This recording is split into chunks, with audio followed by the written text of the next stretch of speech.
Bonjour, je suis Bénédicte Gady, conservatrice du patrimoine au Musée des Arts Décoratifs et spécialiste de Charles Lebrun, à qui j'ai consacré ma thèse de doctorat. Je suis très heureuse de participer à ce cycle sur l'art au ton de Nicolas Poussin, organisé par Pierre Rosenberg, dans lequel je vais vous parler donc de Lebrun, premier peintre du roi. Dans sa conférence inaugurale, Pierre Rosenberg vous a expliqué que Nicolas Poussin était le plus grand peintre français du XVIIe siècle, voire le plus grand peintre de tous les temps. Et je ne lui ferai pas l'affront de le contredire. On ne contredit pas un immortel aussi simplement, mais je voudrais ici plaider la cause de Charles Lebrun. Charles Lebrun a joué un rôle au XVIIe siècle tout à fait exceptionnel qu'aucun peintre ne peut concurrencer. Il a été, à partir des années 1660, le grand ordonnateur de toutes les productions artistiques qui se faisaient pour Louis XIV. À partir de ces années 1660, il cumule sur sa tête toutes les charges importantes dans le domaine artistique.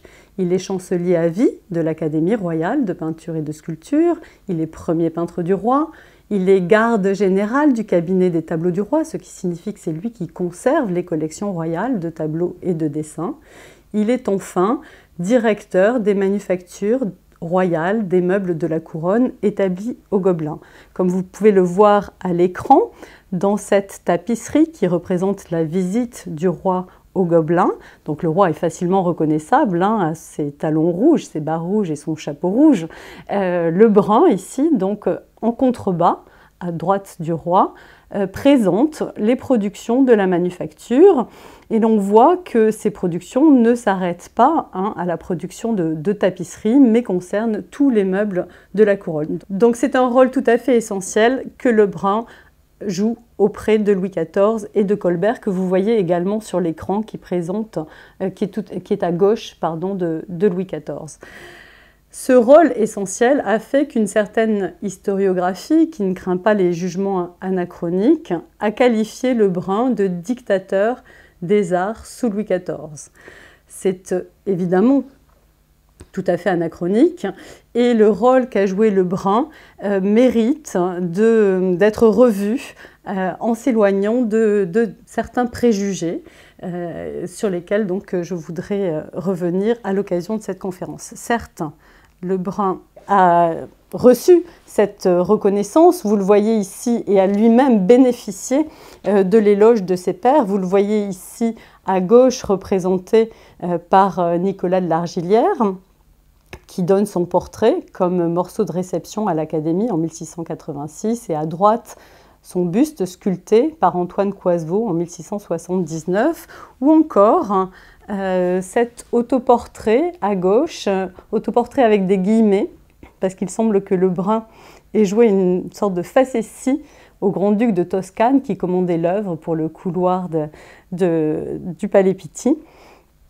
en faisant faire son autoportrait entre guillemets donc par Nicolas de Largillière, comme l'a démontré Dominique Brême, autoportrait entre guillemets donc de Lebrun pour le grand-duc vers 1683-84, où Lebrun présente sur son buste ce portrait de Louis XIV entouré de diamants que Louis XIV lui avait offert en 1667. Et je vous ai mis à droite sur l'image la boîte à portraits que conserve le Louvre, qui n'est pas celle de Lebrun, mais qui donne une idée de cette faveur royale, de ce joyau que le roi avait offert à Charles Lebrun. Le roi avait également anobli Charles Lebrun et lui avait donné pour arme un soleil au-dessus d'une fleur de lys, puisque Lebrun était le seul à pouvoir peindre le soleil auquel Louis XIV était assimilé depuis le grand carrousel du Louvre.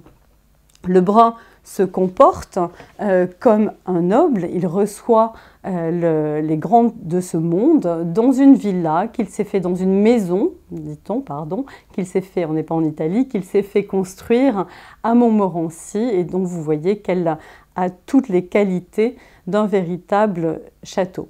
Est-ce à dire que Lebrun était prédestiné à recevoir toutes ces charges, c'est-à-dire qu'il est que sa fortune, que sa gloire est seulement le fruit de la faveur.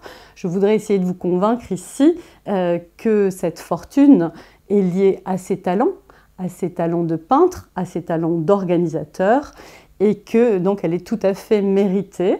Et donc je vais vous présenter la carrière et l'art de Lebrun suivant un parcours chronologique, en profitant donc pour revenir sur certains préjugés sur les carrières au grand siècle, certains préjugés sur l'art dit académique. Alors évidemment, dans cette enceinte, ça ne saurait être une critique, mais quand on va passer sur YouTube, c'est moins évident que cet adjectif soit positif. Je voudrais revenir aussi sur quelques préjugés sur la théorie de l'art sous Louis XIV ou sur la conduite des chantiers royaux. Le parcours chronologique de la carrière de Lebrun peut se structurer en 4 temps, on va dire, en quelque sorte. Un premier temps qui est celui de l'Ascension, donc la formation de Lebrun, ses premiers succès, son voyage à Rome, donc depuis sa naissance en 1619 jusqu'à son retour de Rome en 1646. Un second temps qui est celui de l'établissement, entre le retour de Rome et l'entrée au service presque exclusif de Louis XIV en 1661. Un troisième temps qui est la direction des arts sous Colbert jusqu'à la mort du surintendant en 1683. Et enfin, le temps de la disgrâce entre 1683, mort de Colbert, et la mort de Lebrun lui-même. À l'occasion de ce parcours, j'en profiterai pour vous présenter quelques inédits et quelques découvertes récentes. Tout n'a pas été dit sur Charles Lebrun, Dieu merci. Et pour privilégier l'esprit du lieu, l'Institut où nous nous trouvons, sur la nécessité de la synthèse, pour vous présenter des projets de décor pour la coupole de ce qui était alors le Collège des Quatre Nations, donc notre institut actuel. Alors je vous le disais, rien ne prédestinait Lebrun à la carrière exceptionnelle qu'il a pu mener sous Louis XIV. Lebrun est le fils d'un sculpteur, Nicolas Lebrun, que vous voyez ici, représenté par Charles, hein, donc, qui nous occupe, alors que Charles n'est qu'adolescent. Il a 14-15 ans quand il peint ce portrait qui se trouve à Salzbourg, que Jennifer Montaigu a pu identifier. Et il représente son père tenant une figure sculptée de Lantin, donc Antinoius. Vous voyez que son père est représenté ici presque comme un grand sculpteur, en tout cas comme un gentilhomme. En réalité, les archives nous montrent que c'était un sculpteur de seconde zone, de second rang. Seconde zone, c'est pas très aimable. Un sculpteur de second rang, dont la principale spécialité était la sculpture de pierre tombale. Donc, vous voyez qu'entre le premier peintre du roi et ce sculpteur, il y a une large progression. Charles Lebrun n'est même pas l'aîné de la fratrie. Il est précédé par un Nicolas Lebrun, Nicolas comme son père, hein, souvent l'aîné prenait le nom du père sous l'Ancien Régime, donc Nicolas de Lebrun, qui est un peintre lui aussi de second rang que Charles emploiera sur les principaux chantiers. Donc ce n'est pas l'aîné, mais c'est celui qui a le plus de talent. Son père a dû lui apprendre les rudiments de l'art du dessin. Il a dû lui apprendre le fonctionnement également de la corporation dont il a été juré en 1626-1627, mais il est possible que ses apports se limitent à ces quelques éléments de formation. En réalité, et c'est un cas assez fréquent sous l'Ancien Régime, Charles Lebrun doit plus à sa famille maternelle qu'à son père. Du côté maternel, donc sa mère est Julienne Lebay, du côté maternel, on trouve tout un ensemble de maîtres écrivains. Son grand-père, Pierre Lebay, est l'auteur de l'ouvrage dont vous voyez le frontispice en haut de l'écran, Belle Prairie, donc c'est tout un jeu d'anagrammes et d'apprentissage de l'écriture. Son oncle, Étienne Lebay, est celui à qui le Parlement de Paris a demandé de codifier un type d'écriture, l'italienne bâtarde, dont découle notre écriture actuelle. Son cousin, André Lebay, dont vous voyez en bas une estampe, enfin le frontispice d'un ouvrage, là encore, a rédigé cette facilité d'écrire la lettre bastarde. Donc c'est tout un ensemble de maîtres écrivains, tout à fait important, puisque ce sont eux qui apprendront plus tard à écrire à Louis XIV, mais ça intervient après l'ascension, la première ascension de Charles le Brun. Donc là, on a une petite difficulté chronologique. Tout un ensemble de maîtres écrivains qui, pour publier leurs ouvrages, faire leur publicité, ont recours à la gravure et aux éditeurs. Et c'est par ce biais-là que le Brun va pouvoir publier ses premières inventions.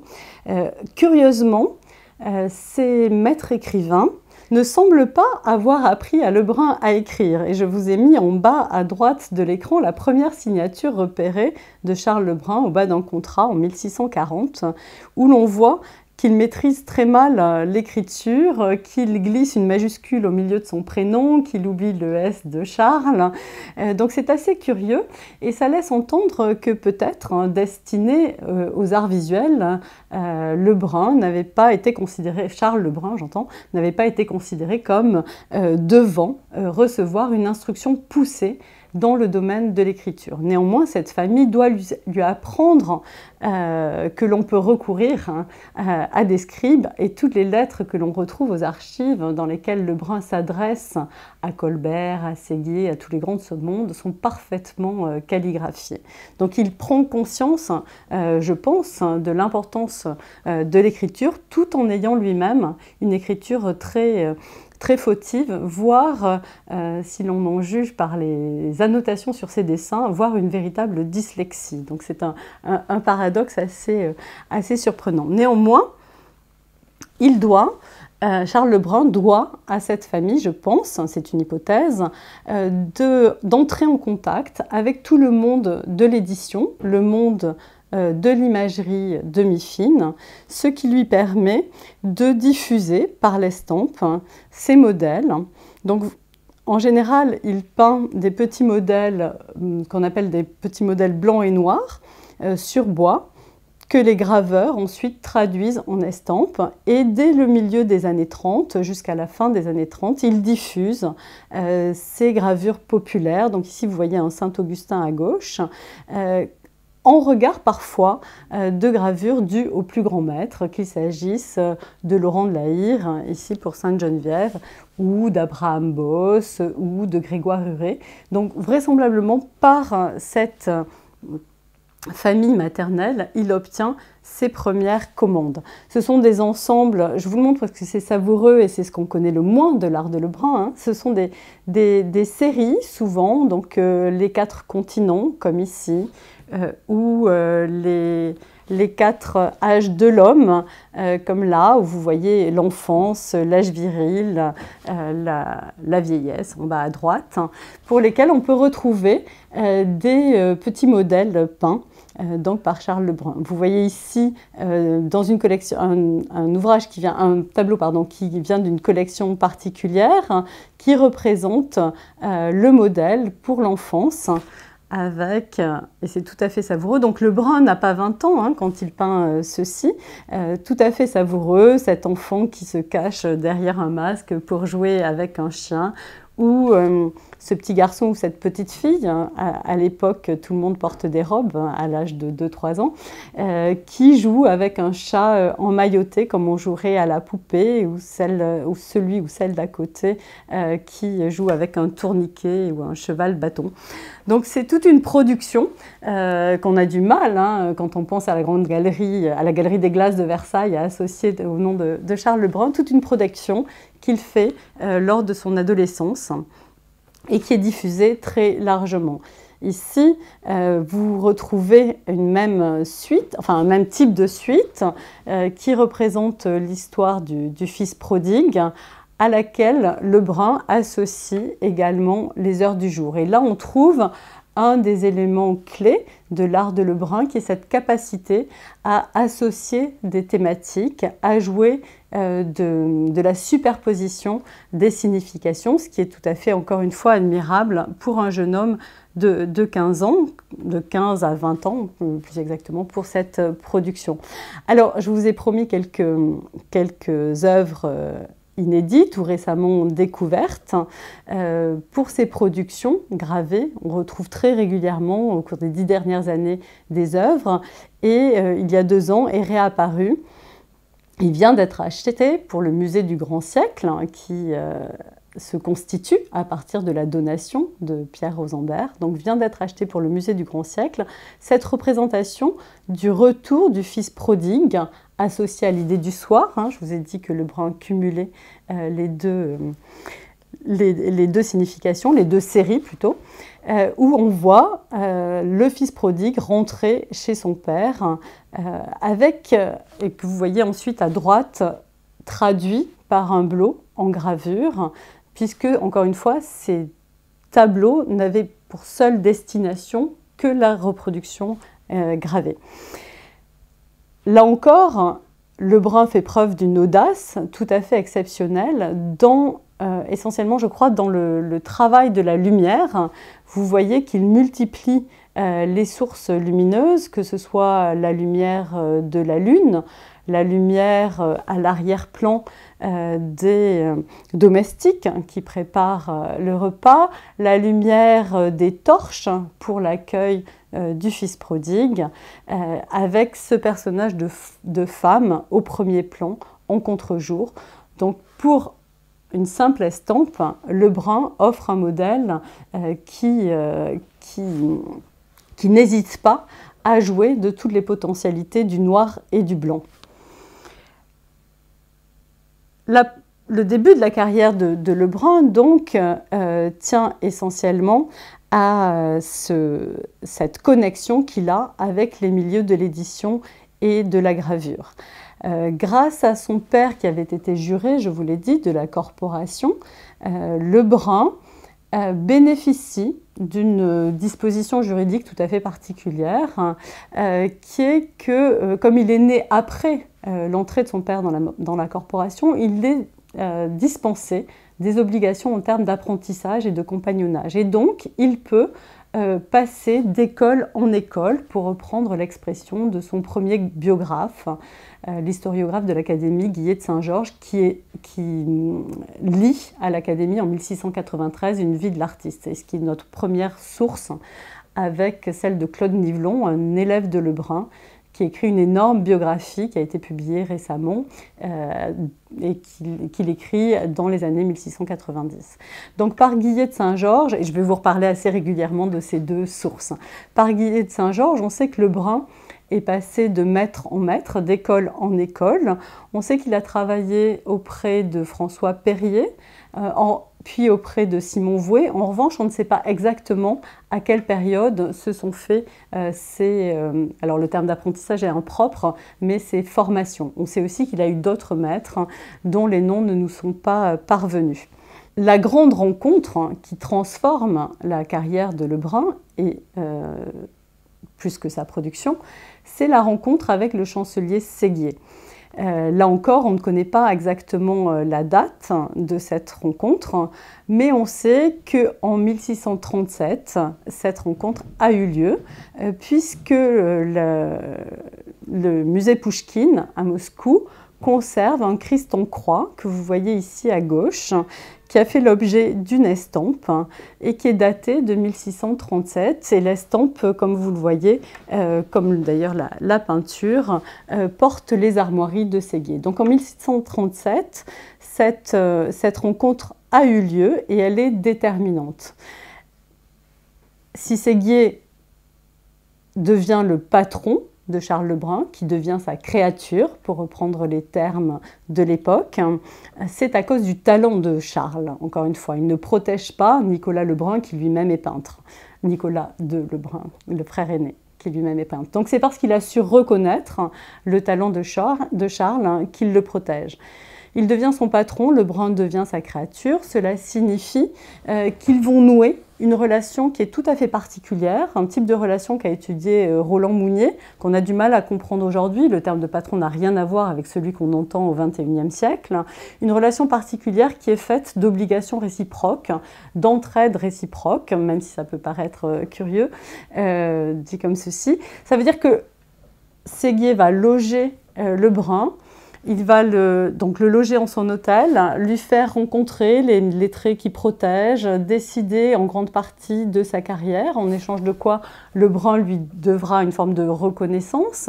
On verra les tableaux, il lui produira les tableaux que Séguier lui demandera, il suivra ses conseils. Enfin, c'est un attachement entre les deux qui dure jusqu'à la fin de la vie de Séguier en 1672. Et Lebrun, d'ailleurs, en 1672, organisera une pompe funèbre en l'honneur du chancelier qui sera exécutée par l'Académie royale de peinture et de sculpture. Donc, grâce à Séguier, Lebrun rencontre les lettrés de l'Académie française, il rencontre différents savants comme Curot de la Chambre qui travaillent sur les passions, les passions humaines. Il rencontre notamment Jean Baudouin, qui est le traducteur plutôt, de l'iconologie de Cesare Ripa, dont vous voyez à l'écran le frontispice de la traduction, qui est un ouvrage essentiel pour la peinture du XVIIe siècle en France, puisque c'est lui qui montre comment composer des allégories à partir d'attributs. Donc je vous ai mis à droite la page qui concerne la peinture. Grâce à Séguier, Lebrun obtient aussi des commandes importantes. Dès 1640-41, il reçoit du cardinal de Richelieu une commande pour une cheminée du Palais Royal, qui est cet Hercule terrasson Diomède, conservé aujourd'hui à Nottingham. Ce qui n'est pas rien, puisque Lebrun ici a 20-21 ans, et c'est sa première commande pour un lieu aussi important, l'appartement du cardinal, donc au Palais Cardinal devenu Palais Royal, au moment même où Nicolas Poussin, qui effectue son séjour à Paris entre 1640 et 42, peint pour le même cardinal ce temps enlevant la vérité pour un plafond, peinture qui aujourd'hui est conservée au musée du Louvre. Donc Lebrun ici peint son premier grand tableau de chevalet, destiné à être au-dessus d'une cheminée, en s'appuyant sur les modèles de ces maîtres. En l'occurrence, on a pu établir des rapprochements avec l'art de François Perrier, dont vous voyez le Laocoon à droite, dont il reprend en partie la multiculature, le clair-obscur, mais on voit aussi que Lebrun souhaite ici s'inspirer, reprendre les modèles de maîtres qu'il s'est choisis, comme Guido Reni, ici, que vous voyez sur la droite. L'ambition de l'œuvre est exceptionnelle. Les moyens picturaux qu'a Lebrun à l'âge de 20 ans ne sont pas tout à fait à la hauteur de cette ambition. Et vous voyez que les pieds d'Hercule semblent reposer, mais presque un peu flotter, au-dessus de la crinière du cheval ou de la figure de Diomède en bas à droite.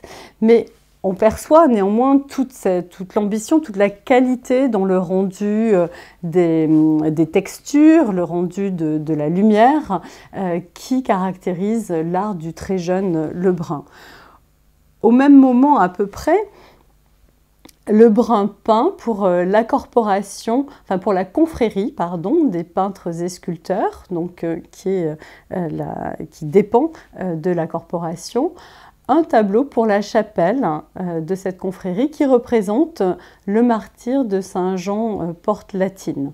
Donc là encore, une œuvre très ambitieuse, pour une destination très prestigieuse, donc qui fait pendant à l'œuvre peinte pour Richelieu, où Lebrun retient, présente la leçon de son maître Simon Vouet, dont vous voyez à droite le martyre de Saint-Eustache, qui se trouve aujourd'hui dans l'église du même nom.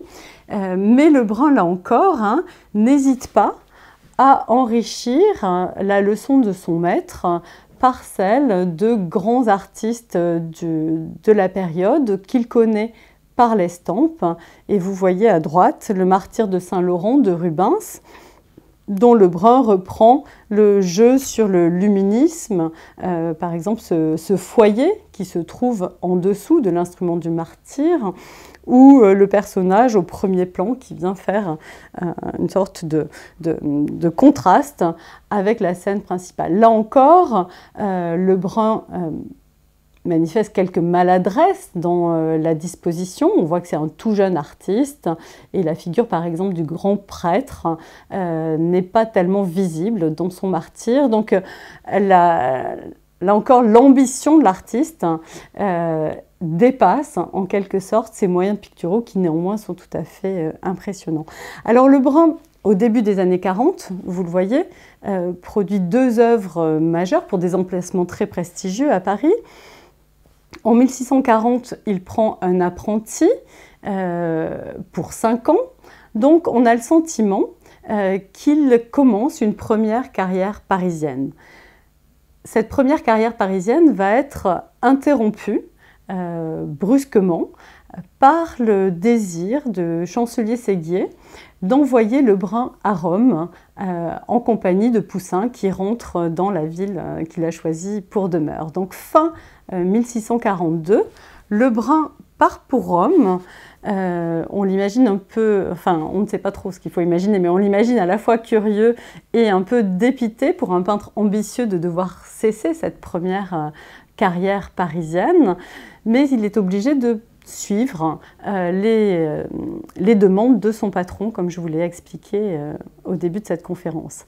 À Rome, Lebrun travaille à des copies d'après l'Antique, à des copies d'après Raphaël, à des copies d'après les principales œuvres de la ville, à destination du Chancelier-Séguier. On conserve à la Bibliothèque nationale, au département des manuscrits, un ouvrage dans lequel il a reporté une partie, il a traduit une partie de ses copies, mis au net une partie de ses copies à destination de son patron.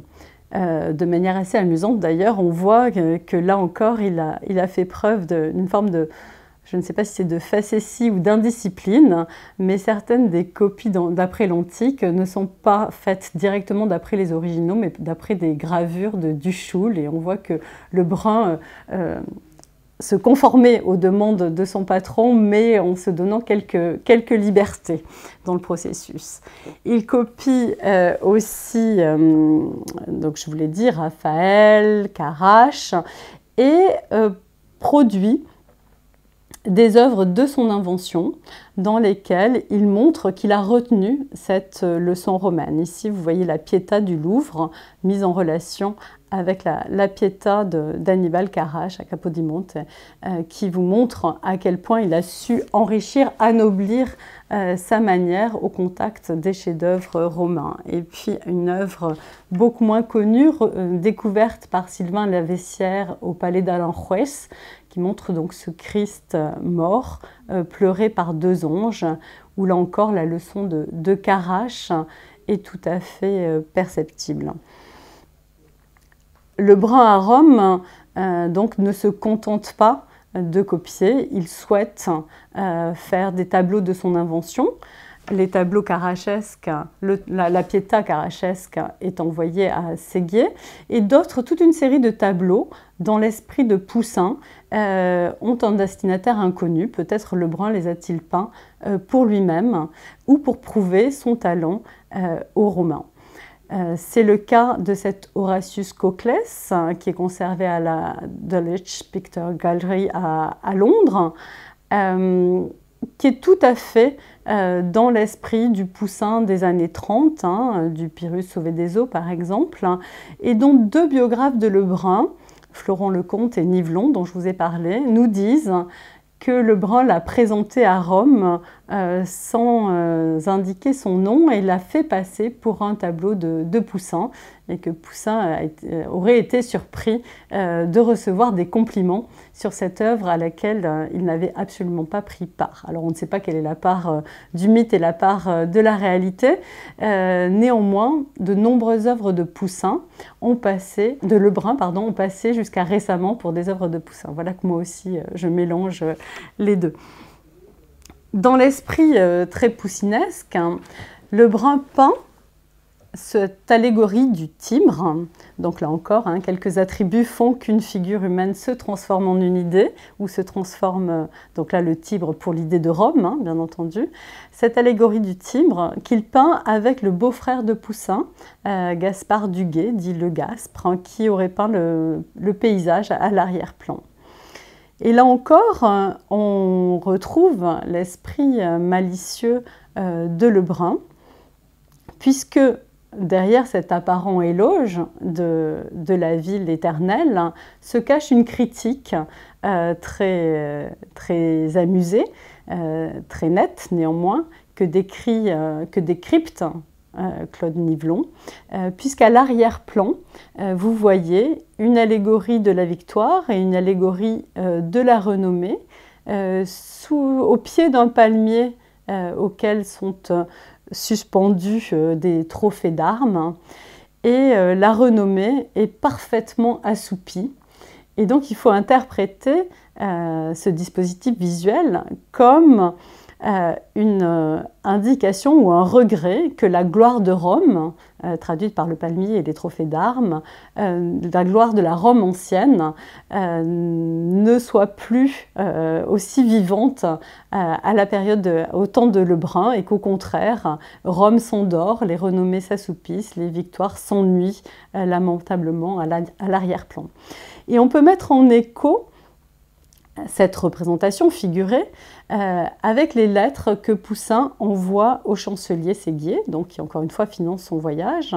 Dès le 8e mois après son arrivée, Lebrun écrit à Séguier qu'il a tout vu et qu'il peut rentrer, qu'il n'a plus grand-chose à apprendre dans la ville éternelle. Et Séguier lui impose de rester. Lebrun s'exécute d'abord, une première année, une deuxième année, une troisième année. Et puis finalement, n'y tenant plus, il quitte Rome sans l'accord de son patron. Et c'est seulement quand il arrive donc il quitte Rome à la fin, à l'automne 1645, et c'est seulement en arrivant à Lyon qu'il lui écrit pour lui dire qu'il a... il ne dit pas très clairement qu'il n'a pas suivi ses recommandations, mais néanmoins, il lui dit qu'il est parti, qu'il est arrivé à Lyon, et que là, il manque d'argent et qu'il compte sur lui pour lui envoyer quelques subsides. Donc, vous voyez que Lebrun, s'il sait parler aux puissants, néanmoins fait preuve d'une réelle liberté quand il sent que sa carrière, son art sont en jeu. Là commence la deuxième grande période de la carrière et de la production de Lebrun, donc les années de l'établissement entre 1646 et 1661. Au cours de ces années, au cours de cette période, Lebrun est actif sur tous les plans. Il fait partie des quelques peintres et sculpteurs très audacieux qui en 1648 fonde l'Académie royale de peinture et de sculpture, donc demande en pleine fronde une protection royale pour offrir à Paris une protection sur les arts, pour permettre aux arts de peinture et de sculpture de s'exercer librement, sans subir les tracasseries de la maîtrise, qu'on appellera plus tard corporation. Donc il fait partie de ce groupe d'artistes qui souhaitent revendiquer pour les arts visuels un statut d'art libéral, comme cela avait été le cas pour la littérature auparavant. Cela nous paraît évident aujourd'hui, ça n'allait pas de soi à l'époque, et l'on connaît le sarcasme du garde des Sceaux, Molé, qui se serait exclamé « Quoi, une académie de peintres ?» avec une certaine forme de mépris. On devait considérer que peintres et sculpteurs, on devait trop considérer que peintres et sculpteurs étaient de simples artisans. Donc Lebrun fait partie de cette équipe d'artistes audacieux. Il multiplie les chantiers, les grands chantiers, les grands décors, aussi bien dans le domaine religieux. Je vous présente ici l'Assomption de la Vierge qu'il a peinte pour le séminaire Saint-Sulpice et qui malheureusement a été détruite. Donc je vous présente la version gravée de ce grand décor qui était un des premiers grands décors unifiés à Paris. Vous voyez, il n'y a aucune compartimentation. Le principal précédent étant le décor, la peinture de Simon Vouet pour la chapelle du chancelier Séguier dans son hôtel parisien. Il multiplie les chantiers civils également, puisque on peut citer de très nombreux chantiers auxquels il participe, comme les peintures pour la baie de la Rivière, qui sont conservées au musée Carnavalet et qu'on pourra bientôt voir quand le musée rouvrira. Il peint pendant toute la décennie des années 1650 la voûte de la galerie de l'hôtel Lambert, qui existe donc toujours malgré l'incendie qui a affecté l'hôtel en 2013, qu'on ne peut pas visiter, mais dont je vous présente ici quelques images avant la catastrophe. La difficulté, dans le cas de l'hôtel Lambert, et qui nous permet de mesurer l'intelligence picturale de Lebrun, la difficulté dans ce cas-là, c'est la forme même de la voûte. Vous voyez, c'est une voûte surbaissée, extrêmement, presque plate en son centre, et donc Lebrun doit composer avec cette forme pour donner une illusion que le volume de la pièce est beaucoup plus important qu'il n'est réellement. Il doit utiliser la peinture pour agrandir l'espace et ouvrir vers les cieux, puisque le but de ces peintures de plafond est de donner l'illusion que la boîte, en quelque sorte, est ouverte vers le ciel. Et donc, au bout de la galerie, qui est consacrée à Hercule, nous voyons l'ascension d'Hercule qui semble venir du ciel au-dessus de la Seine, entrer dans la galerie, passer sous l'arc Doubleau, et vous voyez comment Lebrun déforme. On a eu l'idée dans Lebrun classique, mais en réalité il est plein d'audace picturale. Vous voyez comment il déforme l'architecture pour donner l'illusion que celle-ci est plus haute qu'elle n'est, l'architecture feinte, qu'elle n'est réellement, et comment il fait passer un poutot qui porte la tunique la peau du lion de Némée, pour donner justement l'idée qu'il existe un espace sous cet espace architectural fin. Donc il maîtrise là désormais parfaitement l'art de l'architecture feinte, l'art des raccourcis, l'art de la répartition des couleurs aussi. Vous voyez là les dieux qui accueillent Hercule après son ascension. Et puis, pour pouvoir compartimenter la voûte et traduire plusieurs scènes, compartimenter la voûte sans rompre avec une exigence de l'époque qui est celle des trois unités, l'unité de temps, l'unité de lieu, l'unité d'espace. Lebrun reprend une astuce qui était celle de Raphaël, qui consiste à peindre des scènes sur des tapisseries feintes, comme si elles étaient accrochées, à la voûte. Et donc vous voyez ici sur cette image comment la tapisserie semble se décrocher, toujours ces jeux d'illusion, semble se décrocher de la voûte, et on voit le revers rouge de la tapisserie qui bénéficie d'une sorte de retournement du textile. Au même moment, grâce à l'intervention du chancelier Séguier, Lebrun tente de proposer des décors pour le Louvre. Il propose, vous le voyez à gauche, un projet pour la grande chambre de l'appartement du Conseil au Louvre sur le thème des 4 âges de l'homme, projet qui n'aboutit pas et que Lebrun réinterprète en 1659-1660, toujours pour le Louvre, dans cet ovale que vous voyez à droite, lorsqu'il propose un décor pour le Salon du Dôme sur le thème de l'allégorie du mariage de Louis XIV et de Marie-Thérèse. La voussure est réinterprétée et reprise de son projet de 1653 pour la salle du Conseil, et seulement la partie centrale est adaptée à l'actualité. Ce qui est intéressant dans ces deux projets, c'est non seulement la reprise de ces modèles non exécutés, ce qui est une constante dans la carrière de Lebrun. On verra, et on verra jusqu'à la question de l'Institut, où nous nous trouvons, du décor de l'Institut, que Lebrun n'abandonne jamais un projet qui a été refusé ou qui n'a pas pu être exécuté. Ce qui est intéressant aussi, le deuxième aspect, avec ces projets-là, c'est qu'il nous montre quelque chose de la conception de l'art par Lebrun. Donc au centre, à droite, je vous l'ai dit, une allégorie du mariage de Louis XIV et de Marie-Thérèse, et autour, les âges de l'homme, donc l'âge d'or, l'âge d'argent, l'âge d'airain et l'âge de bronze. Mais si l'on regarde attentivement ces scènes sur la voussure, on se rend compte qu'il n'y a pas, comment dire, leur disposition n'est pas circulaire. En réalité, on ne passe pas, on ne tourne pas sur la voussure du bronze à l'or.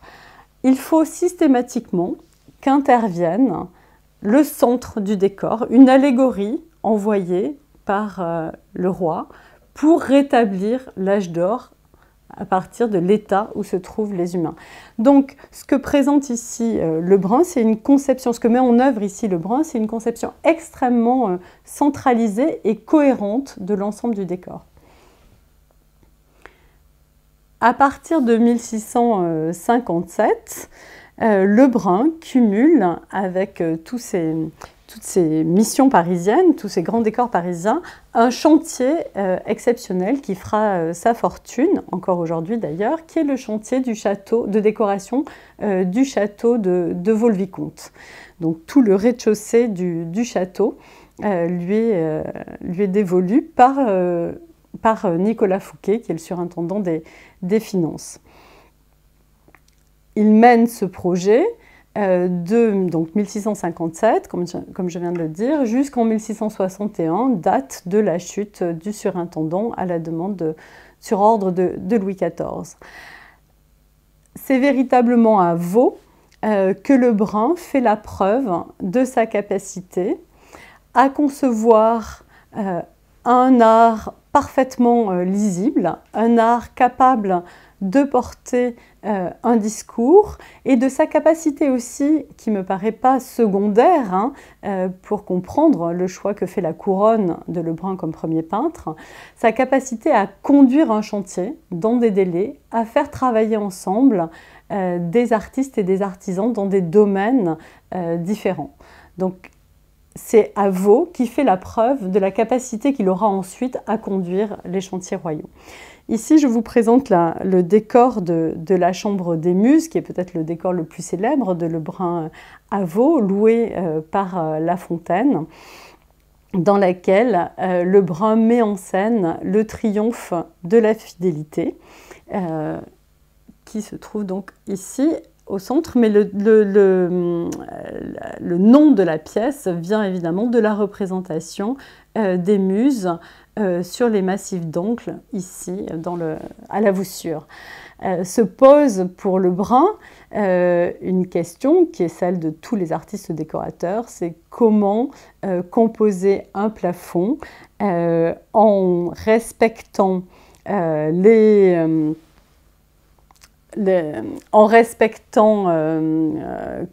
séries imposées par la mythologie ou par toutes sortes d'iconographies. Donc ici, par exemple, les 9 muses et une disposition architecturale qui, dans le cas précis, ne dispose que de 4 angles, évidemment, comme toute pièce. Donc Lebrun, ici, trouve une astuce. Il présente 8 muses sur les angles et glisse la 9e dans la partie centrale comme soutien à la fidélité. Donc on le voit progresser à la rivière, au plafond de la rivière, que vous verrez à Carnavalet. Il n'avait pas trouvé de solution et les muses étaient réduites à 8. Et ici, on voit comment son esprit de concepteur, d'ensemblier se met en œuvre. Dans l'alcôve qui jouxte cette chambre des muses, il peint une représentation du char de Diane, donc une représentation de la nuit, qui fait pendant, bien entendu, à l'Apollon que l'on trouve dans la chambre des muses à l'arrière-plan à droite. Lorsque le décor a été restauré, j'ai pu monter sur les échafaudages et me rendre compte que ce char de Diane présentait des irrégularités de toile. C'est une toile marouflée qui est en réalité une recomposition à partir d'une première toile découpée. Ce qui a commencé à prendre un sens lorsque est apparu sur le marché de l'art et a été acquis par le musée du Grand Siècle, dont je vous ai parlé tout à l'heure, ce modello que j'ai pu mettre en relation avec le projet de Lebrun pour le château de Saint-Mandé, qui est le château parisien, en quelque sorte, puisqu'on est vraiment à la frontière de Paris, du surintendant Nicolas Fouquet. On sait par Guillet de Saint-Georges que Lebrun avait prévu pour le grand salon de Saint-Mandé une représentation du lever du soleil, donc Apollon sur son char, entouré des heures et de tous les ornements convenables au sujet. Et si vous êtes attentif, vous retrouvez ici en bas de l'image, notre représentation de Diane sur son char. Donc je vous ai mis en regard le modello pour Saint-Mandé et la toile qui orne l'alcôve de la chambre des muses, et vous pouvez voir qu'il y a une reprise textuelle, on pourrait dire, si on était littéraire, en tout cas visuelle, de ce char de Diane. Mon hypothèse, c'est que Lebrun, ici, a dû peindre une première toile pour Saint-Mandé qui n'a pas donné satisfaction, et faute de pouvoir l'utiliser, vraisemblablement, il a dû découper directement sa toile pour la replacer dans l'alcôve de la chambre des muses. Et en bas à droite, vous voyez le même char de Diane après allègement des vernis, et très clairement sur la partie supérieure au-dessus du voile bleu, on repère la trace de cette rupture dans la toile. On peut se demander si ce bricolage, pour l'appeler par terme, n'a pas eu une conséquence ultérieure qui serait celle de déplacer une œuvre qui peut-être avait été prévue pour l'alcôve dans le cabinet. Je dois dire que j'ai toujours été assez surprise de voir au plafond du cabinet, qui est quand même normalement le lieu où l'on travaille, une représentation de la nuit ou du sommeil, qui évidemment ne correspond pas tout à fait à l'idée qu'on se fait du travail efficace. Magnifique représentation louée par La Fontaine, et donc il y a peut-être juste un effet de déplacement d'une toile d'abord prévue pour l'alcôve et finalement récupérée, réutilisée dans un autre lieu. Cabinet resté célèbre par ailleurs pour sa voussure, dans laquelle, avec là encore un esprit très malicieux, Lebrun n'hésite pas à représenter, donc là on joue sur l'emblématique, à représenter l'écureuil, qui est l'image de Fouquet, puisque vous savez qu'en ancien français un écureuil se dit Fouquet, menacé par une vipère, ou une couleuvre plutôt, qui est l'image de Colubert, tandis que la puissance royale, le lion, est enferré dans des rinceaux et ne peut intervenir. Donc c'est tellement explicite Je dois dire que j'avais toujours pensé que c'était dû à un repeint du 19e siècle, mais lorsque les restauratrices ont travaillé au cabinet des jeux, elles ont pu voir qu'en réalité la couche picturale était bien une couche picturale du XVIIe siècle et qu'il n'y avait pas de repeint. Donc à la fin des années 60, Lebrun représente Louis XIV incapable de sauvegarder, de protéger Fouquet des atteintes de Colbert. C'est une sorte de préscience de ce qui va advenir et de la chute du surintendant. Alors on peut peut-être imaginer que le cabinet n'était pas ouvert à tous les visiteurs. En tout cas, c'est tout à fait surprenant pour un esprit du XXIe siècle de voir ces allusions peintes aussi explicitement. Ce qui devait être la grande pièce, l'œuvre maîtresse de Lebrun à Vaux, c'est la voûte du grand salon, dans laquelle Lebrun devait représenter le palais du Soleil, et Lebrun n'a pas pu l'exécuter à cause de la chute du surintendant, et donc on ne connaît ce projet que par des dessins conservés au Louvre et par cette estampe en plusieurs morceaux destinés à être raboutés pour faire une estampe de très grand format. Parallèlement à la conduite de ces chantiers, des appartements du roi et des appartements du surintendant à Vaux, Lebrun donne des modèles pour la manufacture de tapisserie de Maincy, qui est établie donc aux portes du château. Vous voyez à l'écran cette confrontation assez amusante, je dois dire, entre un dessin pensé pour Fouquet, où l'on retrouve notre écureuil, au centre du projet de tapisserie, et une tapisserie exécutée quelques années plus tard au Gobelin, où l'écureuil de Fouquet a été remplacé par les armes royales. À Maincy, Lebrun donne des modèles donc pour des portières, comme ceux qu'on vient de voir, mais aussi pour des suites, comme l'histoire de Méléagre, par exemple, dont deux grands tableaux, La chasse de Méléagre et ici La mort, sont conservés aujourd'hui au musée du Louvre. Ce sont des œuvres de très grande dimension.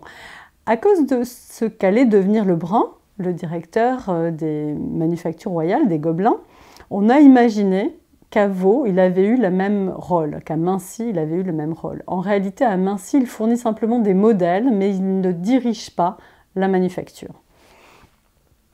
En même temps que ces travaux plutôt à Vaux, Lebrun poursuit sa carrière strictement parisienne et la ville de Paris lui confie l'exécution d'un arc de triomphe dans le cadre de l'entrée solennelle que fait Louis XIV après son mariage avec Marie-Thérèse, donc l'entrée solennelle dans la ville de Paris en août 1660.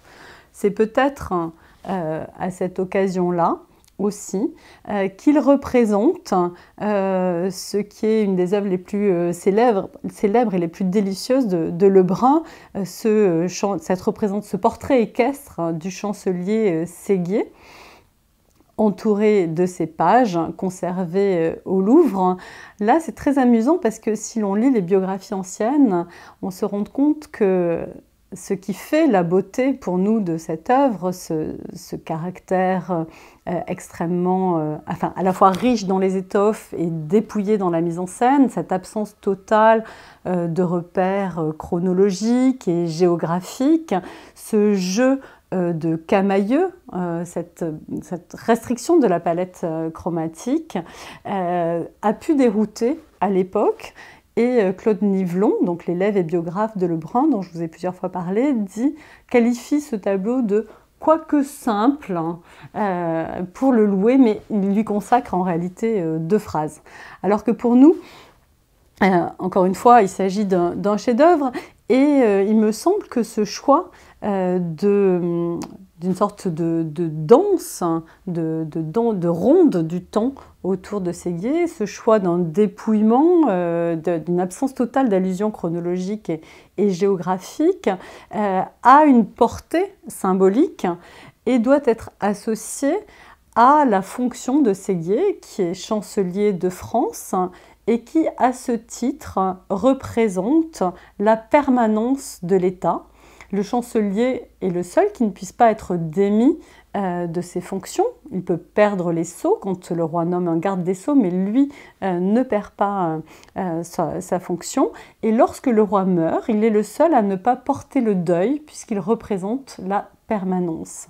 Et il me semble justement que les choix esthétiques de Lebrun ont pour vocation de traduire cette permanence et cette immutabilité de l'État.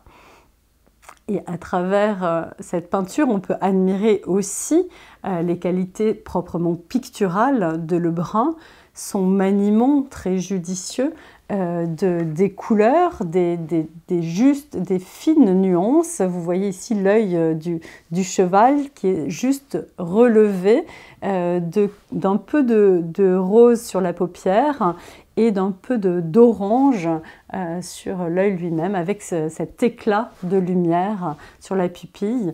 Donc vous voyez que Lebrun prend aussi un plaisir extraordinaire à peindre tout simplement. C'est un peintre, ça n'est pas seulement un organisateur, ça n'est pas seulement quelqu'un qui s'est loué le pouvoir royal et établir une peinture narrative. Séguier garantit à Lebrun de ne pas chuter au moment où le chancelier, au moment où le surintendant Nicolas Fouquet est arrêté. Lebrun passe sans embâche cette transition de septembre 1661 et avec l'aide de Colbert, enfin on sait par des lettres qu'il a quand même eu un peu peur, hein, mais avec l'aide de Colbert, il peut engager une nouvelle carrière au service du roi. Donc cette carrière, elle se traduit par son rôle à l'Académie, où il est, je l'ai dit, chancelier à vie, où il met en place, à la demande de Colbert, des conférences sur les œuvres des grands peintres. C'est lui qui fait la première conférence sur Raphaël, puis ce sera lui qui fera la première conférence sur un peintre contemporain, puis Nicolas Poussin, pour faire plaisir à Pierre Rosenberg, puis la première conférence sur une idée, l'expression générale, et à l'occasion de ces conférences, donc qui sont des discussions avec les peintres et sculpteurs de l'Académie, il réfléchit à la manière de représenter en peinture les passions. Et c'est un des éléments qui feront la fortune de Lebrun, y compris en psychologie. Donc son travail sur la représentation, ici vous voyez à droite, de la frayeur par exemple. Qu'est-ce que ça transforme sur le visage? Qu'est-ce que cette passion a comme effet sur le visage, puisqu'il faut que la peinture soit lisible. Et pour ce faire, Lebrun mène un travail qui s'appuie sur les précédents, hein, évidemment, de Della Porta ou de Descartes, mais tout un travail intellectuel. Pour lui, la peinture est un art libéral, un art noble, un art de la pensée également. Dans le cadre de l'Académie encore, il présente plus exactement ses réflexions sur les liens entre le visage humain et les têtes d'animaux. Alors là, c'est plus contesté aujourd'hui d'un point de vue scientifique, hein, de savoir si parce que vous avez un visage proche de l'aigle, vous aurez les qualités de l'aigle, si parce que vous avez un visage proche du perroquet, vous aurez les qualités associées et les défauts associés au perroquet. Mais cela donne des œuvres graphiques tout à fait exceptionnelles qui, là encore, font la fortune jusqu'à aujourd'hui de Lebrun. Cette mission des conférences, qui est d'établir des préceptes de l'art, a souvent été lue comme une volonté de codifier, de normaliser et d'uniformiser l'art. Donc la publication récente des manuscrits, de ces conférences, a montré qu'en réalité, ça faisait l'objet d'énormément de discussions. Et un diplomate italien à Paris en 1668, se rendant à l'Académie, loue l'exercice tout en disant qu'il y a un tel bazar que les peintres parlent tous en même temps et que l'exercice l'exercice serait plus efficace si l'Assemblée était plus sage et les débats moins vifs. Cela nous donne une idée qui est un peu, me semble-t-il, qui est tout à fait aux antipodes d'une vision très hiérarchique et très normalisée de ces débats. Donc là encore, Lebrun, comme ses contemporains, on tente faire de l'art un art libéral, ce qui ne signifie pas de peindre une peinture que l'on pourrait qualifier de propagande. Il s'agit de comprendre à partir des exemples des grands maîtres, à partir de la réflexion, comment traduire au mieux des pensées en peinture. Comme garde du cabinet des tableaux du roi, Lebrun est à l'origine des principaux achats de peinture et de dessin, ceux de la collection Jabach, qui constitue le noyau des collections royales aujourd'hui au Louvre. Donc on lui doit aussi cette intervention dans le domaine patrimonial, on dirait aujourd'hui, de constitution des collections. Et donc je vous montre, pour illustrer ceci, le portrait qu'il a peint d'Edvard Jabach vers 1660. Vous voyez Jabach avec sa famille et Lebrun qui se réfléchit dans le miroir à gauche entre le buste de Minerve et Jabach, un peu à la façon de Velázquez dans les Ménines. Tableau qui a été acheté tout récemment par le Metropolitan Museum à New York. Et donc c'est cet Edvard Jabach dont les collections constituent le noyau des collections royales. Il est encore directeur des manufactures des meubles de la couronne qui produisent des tapisseries d'après ces modèles. Ici, le passage du granit que vous voyez à l'arrière-plan de la visite du roi aux Gobelins, mais aussi des tables de pierre dure, du mobilier d'argent, des miroirs. C'est là encore que sont sculptées la plupart des statues qui ornent Versailles. Donc ces manufactures, jusqu'aux années 90, sont le lieu où l'on crée tout ce qui viendra décorer les palais et les châteaux royaux. Ça n'est pas restreint à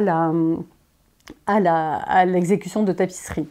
Lebrun est également premier peintre du roi, ce qui lui donne la haute main sur tous les chantiers de peinture. Donc vous voyez qu'avec ces 4 fonctions, en quelque sorte, il dirige toute la production pour Louis XIV.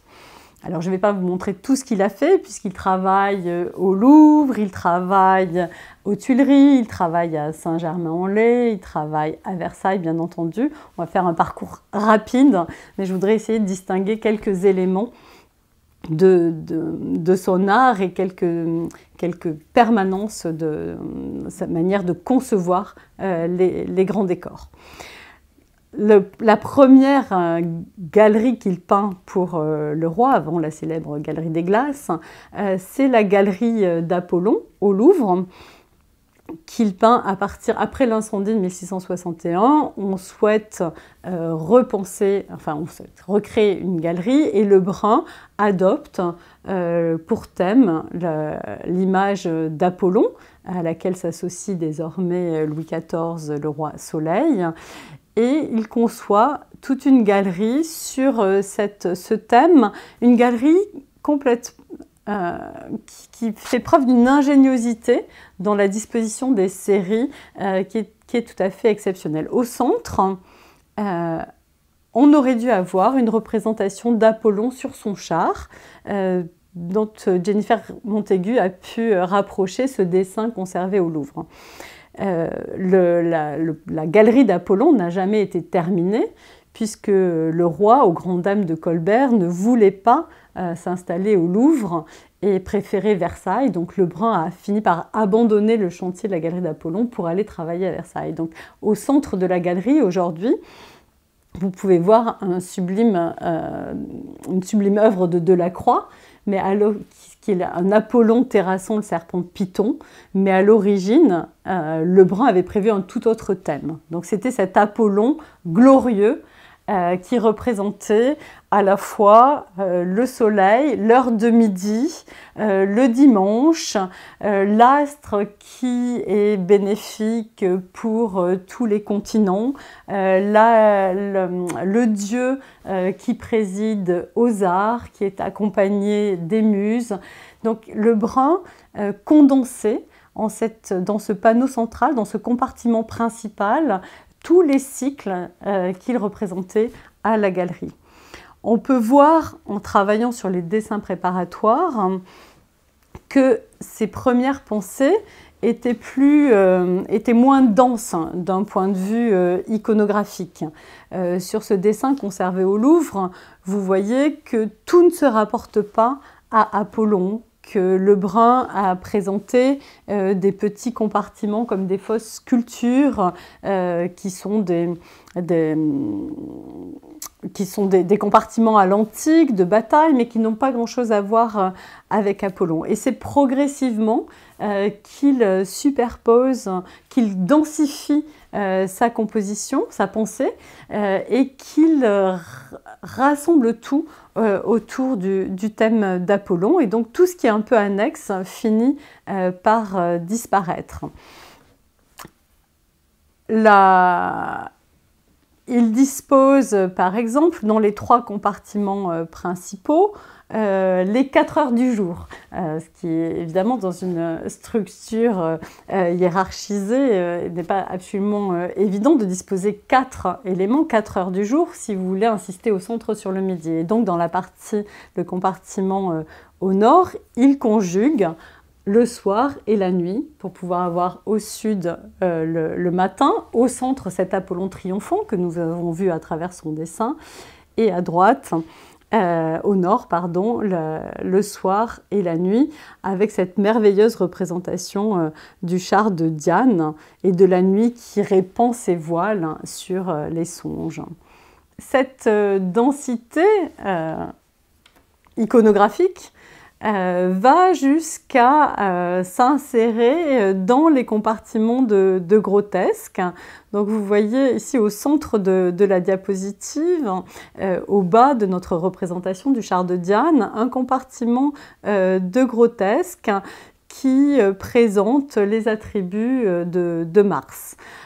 6 compartiments de grotesque ponctuent ainsi la galerie, qui se rapportent tous à des dieux qui sont aussi des planètes.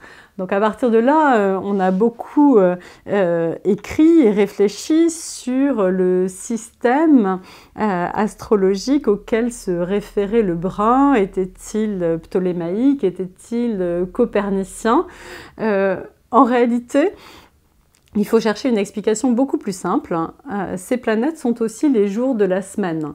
Donc la représentation de Diane, c'est la Lune et c'est le lundi. La représentation de Mars que vous avez ici, par ses attributs dans les grotesques, c'est le mardi, Mercure pour le mercredi.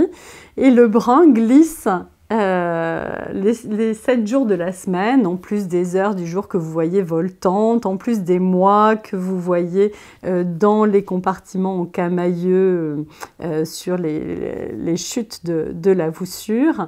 Lebrun glisse ces 7 jours de la semaine qui lui permettent, donc 6 sous forme de grotesque, et le 7e, c'est encore notre compartiment central, notre Apollon sur son char. Le Nivelon nous dit que de ces compartiments pendaient des lustres. Donc vous voyez au centre des compartiments une rose qui permettait un fleuron d'où pendait un lustre. Ce qui est fascinant, c'est que Lebrun utilise ici, et on peut penser que du centre aussi, de notre Apollon central, qui tendait son bras, devait pendre également un lustre pour l'illustration des 7 planètes. Donc ce qui est fascinant, c'est que Lebrun utilise ici les lustres, qui sont faits évidemment de bougies, du feu lui-même, pour donner une représentation figurée du feu de chaque planète. Donc là encore, on voit comment Lebrun a cette ingéniosité de rendre signifiant le moindre élément de ses compositions. Parallèlement à ses travaux pour la galerie d'Apollon, Lebrun supervise également les décors pour les grands appartements des Tuileries. grands appartements du roi, grands appartements de la reine qui ont été détruits par les incendies de la commune et qu'on peut aujourd'hui connaître uniquement grâce à des dessins. Et je vous présente ici très rapidement 2 dessins récemment identifiés dans les collections du Musée des Arts Décoratifs.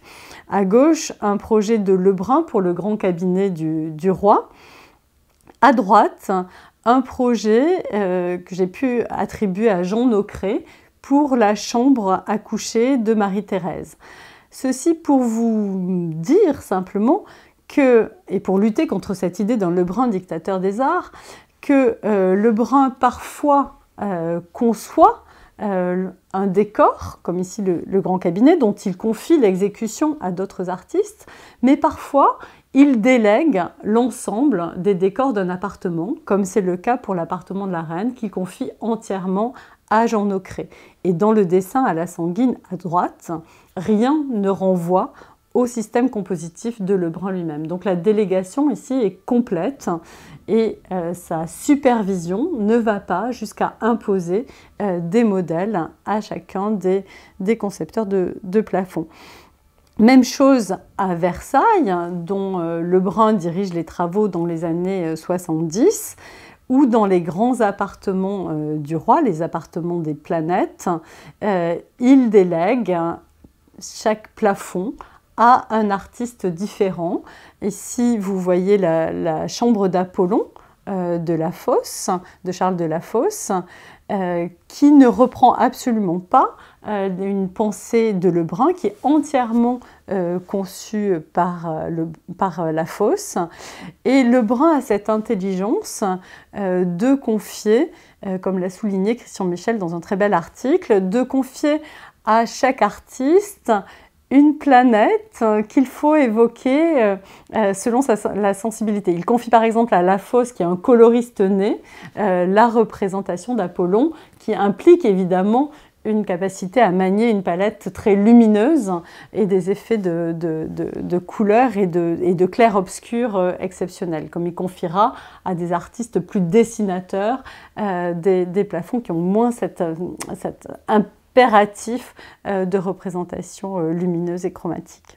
Lui se réserve 2 chantiers majeurs qui sont le grand escalier, dit escalier des ambassadeurs, qui menait aux grands appartements, aux appartements des planètes, escalier qui a été détruit sous Louis XV, dont je vous présente ici une maquette exécutée dans les années 1950 par Harquinet et qu'on peut voir à Versailles, et qui a été faite à partir des témoignages graphiques.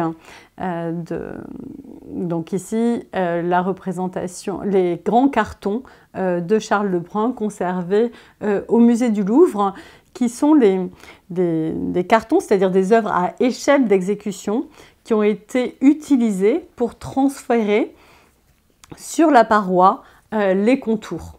Donc ça donne une idée extrêmement précise de ce que devait être ce décor. Là, c'est le carton de l'Asie, le seul qui ait des rhodes sanguines sur la figure de cet ambassadeur à gauche. Mais l'on conserve également les cartons de l'Europe. Vous voyez le personnage de gauche qui tient des lunettes pour renvoyer à l'avance scientifique de l'Europe, ou la représentation des ambassadeurs de l'Amérique ici, à l'écran. Donc cet escalier des ambassadeurs, la dénomination renvoie à la fois à la représentation de ces ambassadeurs aux parois de l'escalier, mais aussi au fait que c'est par cet escalier que les ambassadeurs entraient à Versailles. Et c'est le premier moment où pouvait s'épanouir la magnificence royale dans tout son éclat décoratif. De l'escalier lui-même ne reste que cet élément détaché du mur avec la représentation, une représentation du roi lui-même en action par van der Meulen. Et on retrouve la même astuce que celle qu'on avait vue à la galerie de l'hôtel Lambert, hein, où finalement pour démultiplier, pour pouvoir rompre l'unité de lieu et de temps, on fait appel à ici un tableau rapporté, ailleurs une tapisserie insérée à la voûte.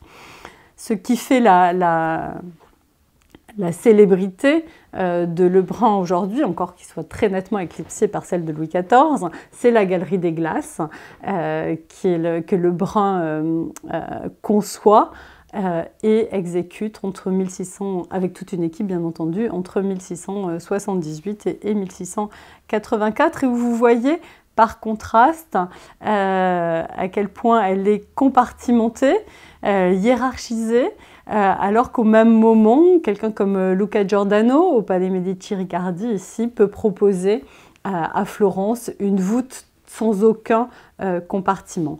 Pour cette grande galerie, dite depuis le XIXe siècle Galerie des Glaces, Lebrun conçoit d'abord une galerie sur un thème mythologique et sur le thème d'Apollon.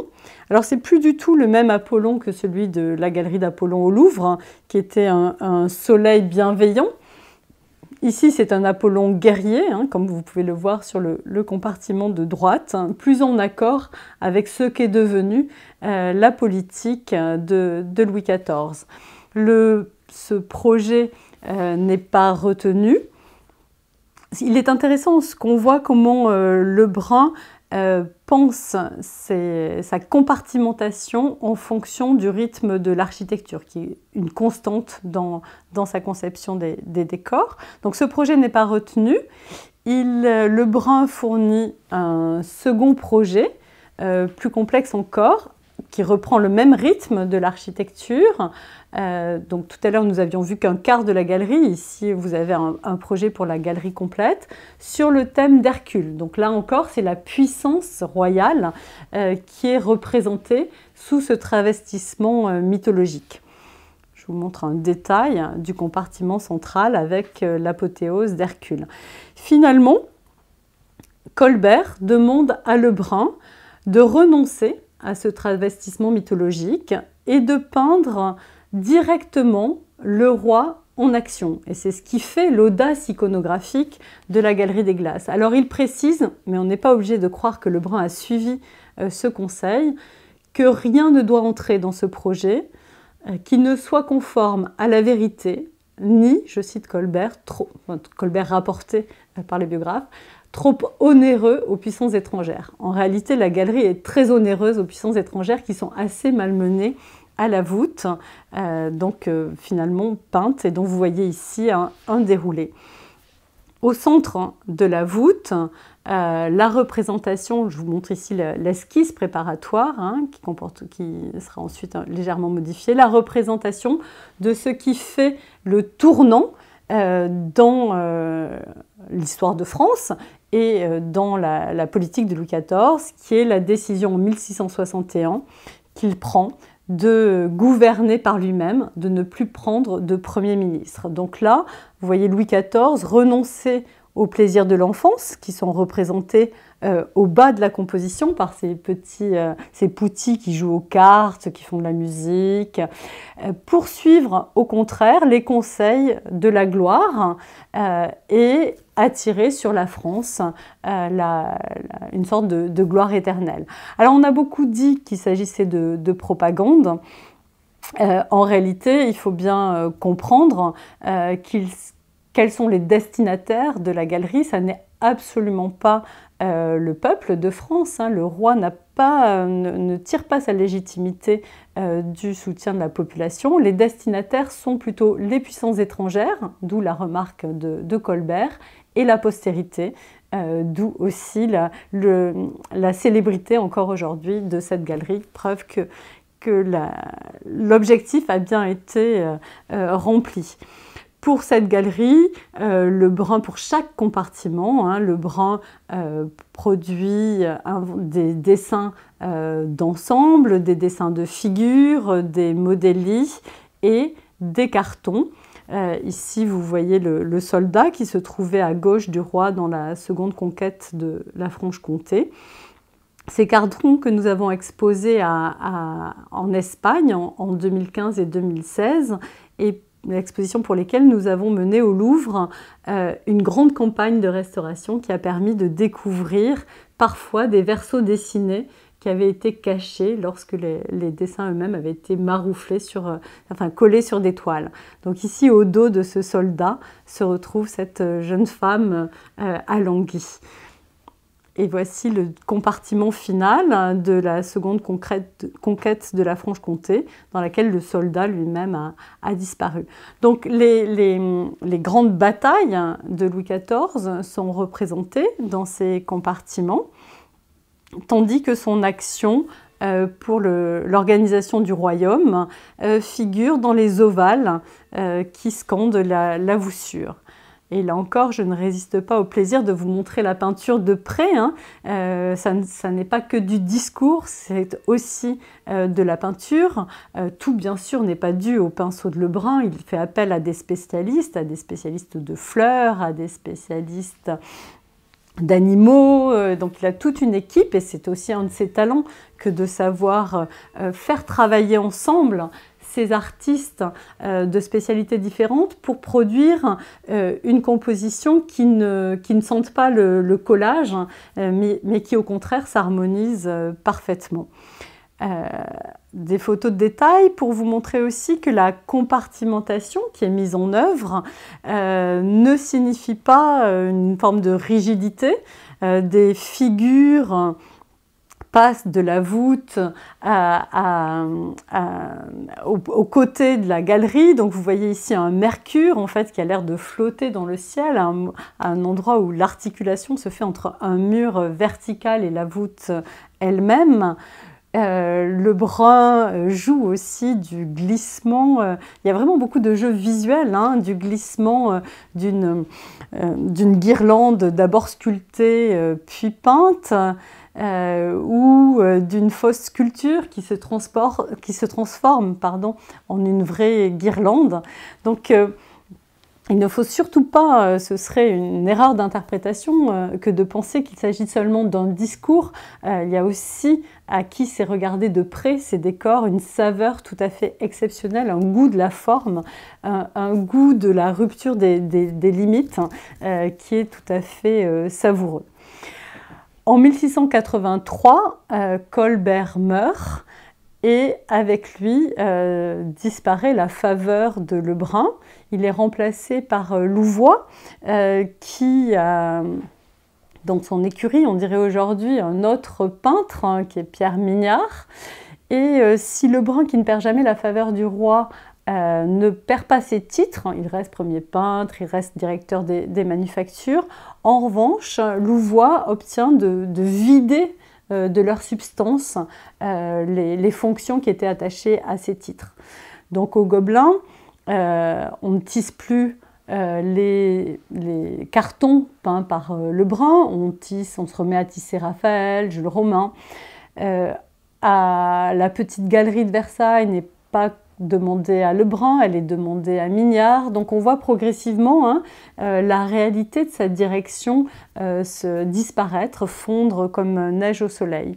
Alors que fait Lebrun? Il en appelle à la faveur, il en appelle à l'arbitrage du roi et il se réoriente vers des productions. Faute d'obtenir des grands chantiers, il se réoriente vers des productions d'œuvres de petit format.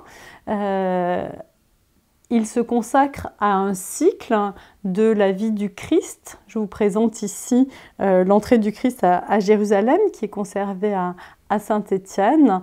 Et Lebrun retrouve ici, donc à la fin de sa vie, entre 1683 et 1690, une inspiration qui puise à l'art de Poussin qu'il avait tant regardé pendant sa jeunesse. Ça devient une peinture plus méditative. Alors, dans un esprit du XXIe siècle, on voit ça de manière positive. Ce sont effectivement des chefs-d'œuvre. Pour rendre justice à l'époque, il faut se rapporter à une lettre que Lebrun écrit à Louis XIV dans laquelle il dit qu'en réalité son talent est pour les grands décors, que il ne conçoit son art que dans l'idée d'une peinture de grand format, d'une peinture qui a pour vocation à louer la France et à louer le roi. Donc il y a un véritable contraste entre nos perceptions actuelles et les perceptions de l'époque. Dans cette série de la vie du Christ se trouve aussi l'adoration des bergers. Donc c'est une série que Lebrun destine à Louis XIV. Et cette adoration des bergers, elle est particulièrement touchante en ce que Lebrun la reprend dans un tableau de petit format, une composition plus resserrée à destination de son épouse. Donc en même temps qu'il peint ce cycle pour le roi, il reprend ce modèle, vous voyez qu'il y a une très grande proximité entre les deux compositions. Simplement, le tableau pour Suzanne Buttet, son épouse, est beaucoup plus dépouillé. Tous les anges virevoltants ont disparu. Enfin, tout ce qui faisait en quelque sorte le décorum de l'œuvre a disparu. Je vous l'ai dit, Lebrun, lui, manifestement, quand on voit la qualité de ces tableaux, on voit qu'il a mis toute son âme dans la représentation de ce cycle de l'histoire du Christ. Mais néanmoins, il souhaite continuer à peindre des grands décors. Ce qui m'amène à m'arrêter quelque temps sur les lieux où nous nous trouvons aujourd'hui, donc l'Institut, qui est l'ancien collège des 4 nations, pour lesquels Lebrun a fait des propositions. Alors, vous avez à gauche de l'écran la coupole de l'Institut, et à droite, des projets qui ont été mis en relation avec la décoration projetée de cette coupole, un dessin de Charles de la Fosse, conservé au Louvre, qui représente une Assomption de la Vierge. On sait que la Fosse, cet élève de Lebrun, avait été sollicité pour peindre la coupole, sous la direction de Lebrun au début des années 70. Enfin, son nom est mentionné dans un registre de l'Institut de 1673. Il me semble, ça fait 30 ans qu'on met ce dessin en rapport avec les projets pour la coupole, et il me semble que c'est une erreur que j'ai plaisir ici à dénoncer, en ce que le dessin de la fosse ne ménage pas de place au centre pour le lanternon, donc on ne voit pas très bien comment le lanternon... Je vous ai mis un détail de Dieu le Père et du Christ, enfin de la Trinité à droite, et vous voyez bien que le lanternon peut difficilement s'y insérer. Et puis c'est une erreur en ce sens que le dessin n'est pas ovale, contrairement à ce qu'une première vision rapide permettrait de supposer. Ça n'est pas un dessin qui aurait été découpé et rendu rectangulaire. Si on regarde en détail, vous voyez le détail en bas à droite, c'est un rectangle dont les angles sont rabattus. Et ça n'a jamais été un projet pour un ovale. Donc, je pense qu'il faut encore partir à la recherche du projet conçu par La Fosse dans les années 70 sous la direction de Lebrun pour la coupole du Collège des 4 Nations. Lebrun lui-même, vers 1685, fait une proposition pour cette coupole.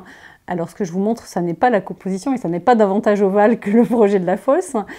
Il fait la proposition de reprendre, de réaménager un projet qu'il avait conçu pour la chapelle de Versailles et qui n'avait jamais été exécuté, qui est ce projet de la chute des anges rebelles. Ici, je vous montre un ricordo fait par un de ses élèves, François Verdier, d'après les modèles de Lebrun, dont on ne connaît que des fragments épars. Vous voyez à gauche la chute proprement dite des anges rebelles, dans un tableau qui est conservé à Dijon. À droite, Dieu le Père, un tableau qui est au Mans.